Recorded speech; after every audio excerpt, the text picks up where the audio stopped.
తూళ్ళ శిక్షిత్ లేకున్నా జ్ఞాపకాలు మిగిలే ఉంటాయి.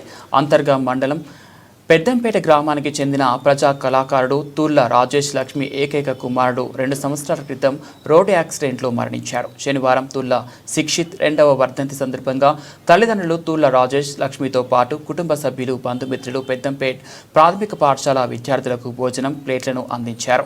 ఈ కార్యక్రమంలో ఉపాధ్యాయులు గట్టు శ్రీనివాస్, పెగడపల్లి ప్రశాంత్, అక్షిత, పెద్దంపేట మాజీ ఉప sarpanch Kodipunjala Bhumesh, Pegadapalli Srinivas, Sumudamala Srihari, CPI ML new democracy నాయకులు కొల్లూరు మల్లేష్, పైడిపల్లి రమేష్, తూర్ల తిరుపతి, తూర్ల వెంకటేష్, పుట్ట శ్రీనివాస్, ఆరుమూళ్ల సృజన్ కుమార్తో పాటు బంధుమిత్రులు పాల్గొన్నారు. సహజమైనప్పటికీ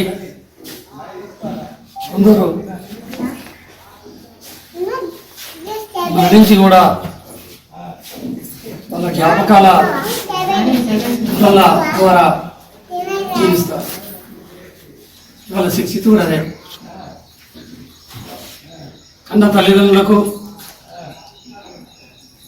వారి కన్నీళ్లను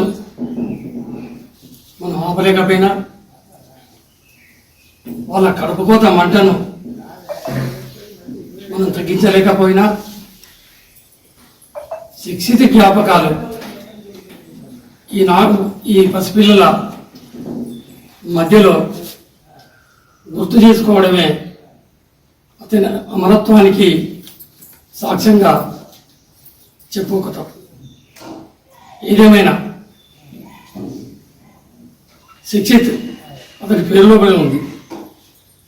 ఒక శిక్షణ గల వ్యక్తి, సమాజానికి ఎంతో ఎదిగి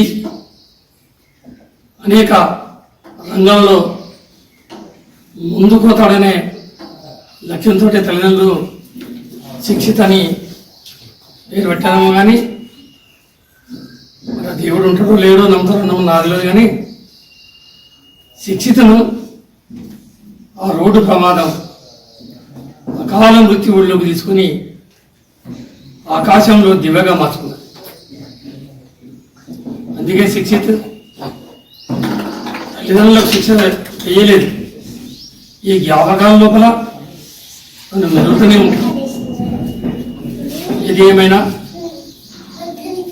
పసిపిల్లల మధ్య ఒక చక్కటి కార్యక్రమాన్ని తీసుకున్న రాజేష్ దంపతులు నిజంగా 16 మళ్ళా ఈ 2వ సంవత్సరం కూడా అందరికీ జ్ఞాపకం చేసుకునే అవకాశం కల్పించినందుకు శిక్షిత్ ఎప్పుడు మనందరి గుండెల్లోనే ఉంటాడు, జ్ఞాపకాల్లో బతికే ఉంటాడు, ఉంటాడని ఉండాలని